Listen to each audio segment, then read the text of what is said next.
What up? Good morning. This is Greggatron. Happy New Year, and I hope you like my shirt. Yeah. Would you just look at it? Look at the thing. So I was talking about Samuel Jackson yesterday. I did my impersonation and I did my collection where I showed off his stuff, my collection of them. And then later that night, I totally forgot. I was like, oh man, I forgot to talk about this. So then I was like, well, why don't I just make a review on it, right? So if you don't know what The Other Guys is, where have you been? This movie's been out for a while now, since like dang near my high school days.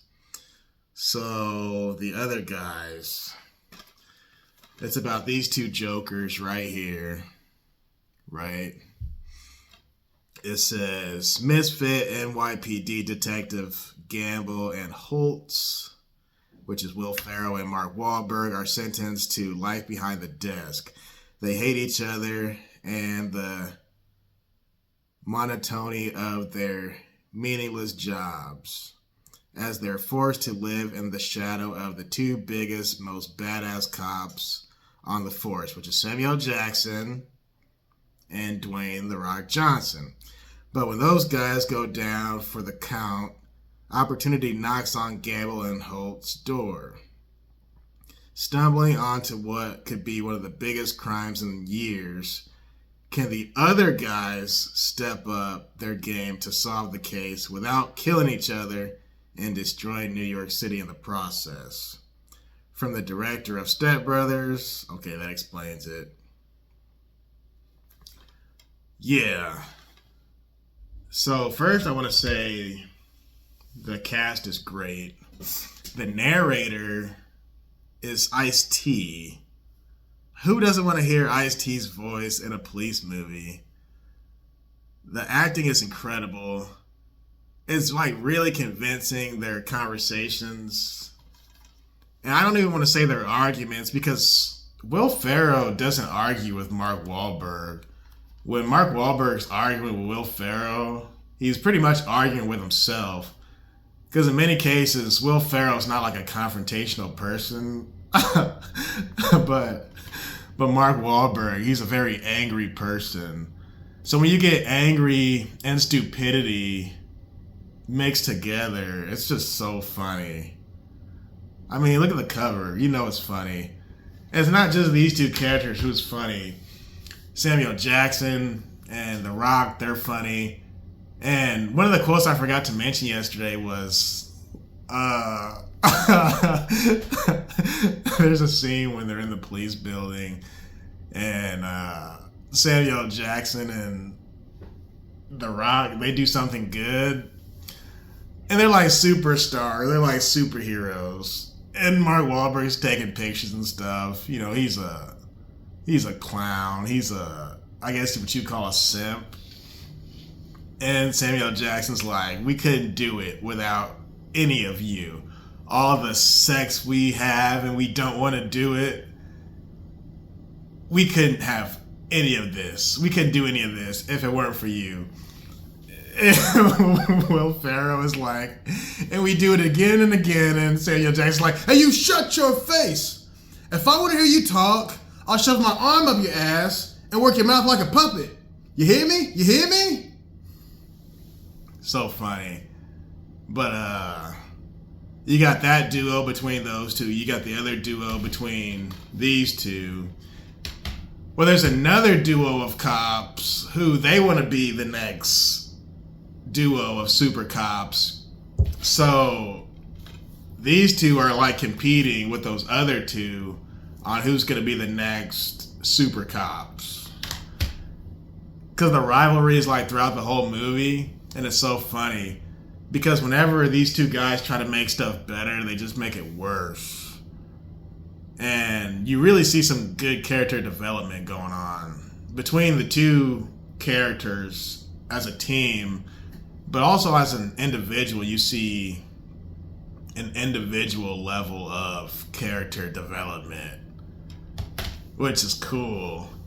And both of these guys have their relationship with somebody, and it's kind of sexy, it's funny, it's in your face, because Terry's working on his relationship, that's Mark Wahlberg, and then Alan is working on his relationship with his wife, and they talk about how he became the way he came, and it's hysterical. As far as the storyline goes, I'm not going to say exactly what it's about, but let's just say they're investigating something big. And they want to do the right thing, but everything just continues to get thrown back in their faces. But it's so funny. And the side characters, like Bob, there's a character named Bob. He's like the treasurer of the union or something. And Bob's like the biggest dope ever. So these two guys will be having a conversation, and Bob just interrupts them. And then Mark Wahlberg is like, let me ask you something. Do you do anything around here except for interrupt people? And I'm not going to say the next line, but because I don't want to give it away. But the way he yells at Bob is just terrible. The way Mark Wahlberg treats people in general is just awful. And there's a scene where Will Ferrell is like, I don't want to feel like I'm working with the Incredible Hulk. This is funny. When they're in the car driving, the conversations they have then, it's hysterical. And it kind of feels like a old school 2000s comedy. Like before politically correctness, all that stuff. And it kind of makes sense to me now because it's from the director of Step Brothers. And I love Step Brothers. So I only like Will Ferrell to this day thanks to Step Brothers and this. But they're hysterical. And I don't even want to say that they're like two peas in a pod, because they're not. They're like total opposites. It's good stuff. I don't want to give anything else away, but you get the gist of it. Again, this is one of my favorite comedies. One of my favorite. I would put it in my top 10 comedies. The front says, the other guys will make you die laughing. By far the best comedy of the year. Okay, 2010. Yep. But it feels like earlier than that. Oh. And my boy Michael Keaton, he's in it.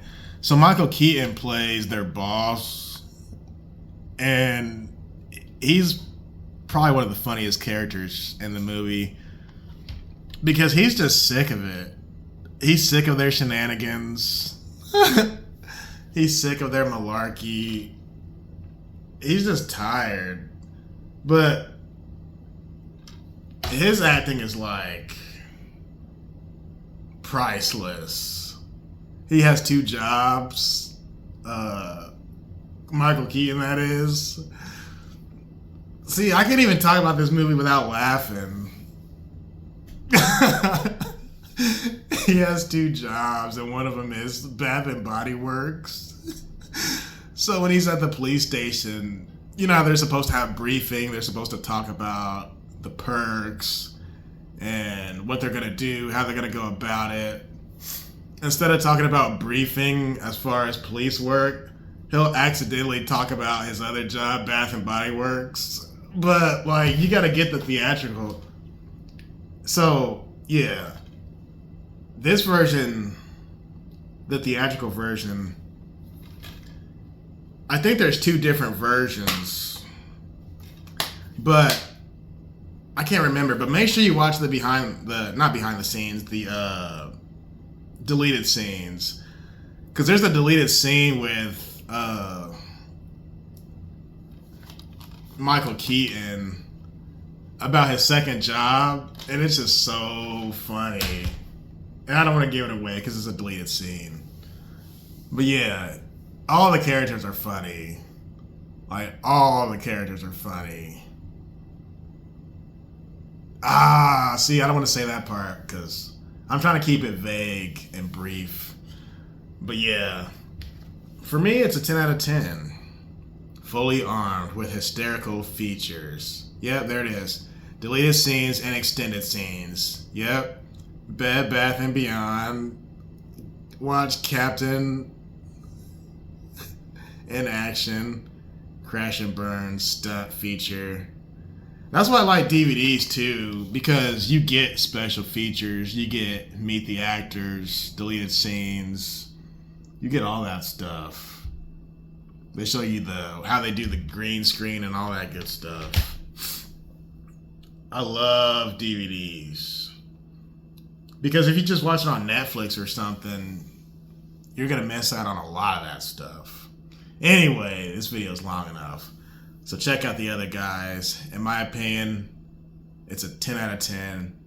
See, there's certain scenes that are so good I want to talk about them, but I just don't want to give them away. Yeah. But I got them in my head. It's so funny. But I'm not going to talk about it here. I want you to watch it first. If you've already seen it, hit me up in the comments so we can talk about it. But if you haven't seen it yet, don't read the comments because we might talk about it. All right. I'll talk to y'all later. Peace.